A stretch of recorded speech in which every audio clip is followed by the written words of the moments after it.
kişi gəlir Peyğəmbərimizin yanına pay getirir. Bu xurcunda bir dənə var, həm karobkada bizim dilimizdə də. Sahabələr maraqlanan ki, nədir o, nə gətirmişsən? Başlayır asta-asta açmaq. Deyir ki, gedirdim, gördüm ki, xırda-xırda quş balalardır. Tizi-tizi doğranda fərqli olmurlar. Biraz tükləniblər, yəni belə maraqlı gəldi mənə, çox xoşuma gəldi. Dedim ki, Peyğəmbərimiz mənim ki, xoşuma gəldi, Peyğəmbərin də xoşuna gələr. Və onu gətirmək istəyəndə gördüm, bir dənə quş düşüb dalımıza fır-fır-fırlanır başımı. Bildim ki, anasıdır. Qoydum yerə.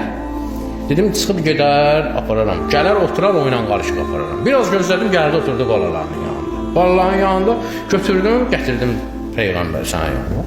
Peyğəmbər vaxtı ağladı. İndi biz deyərik ki, yəni, nə var burada, yəni.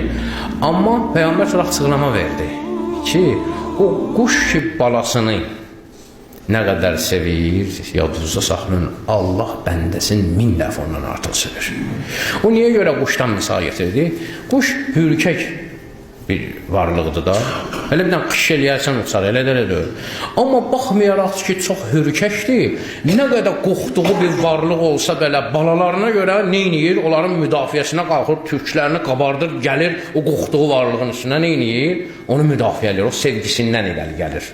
Bunu Allah Teala ona məcburi verib, bu belədir.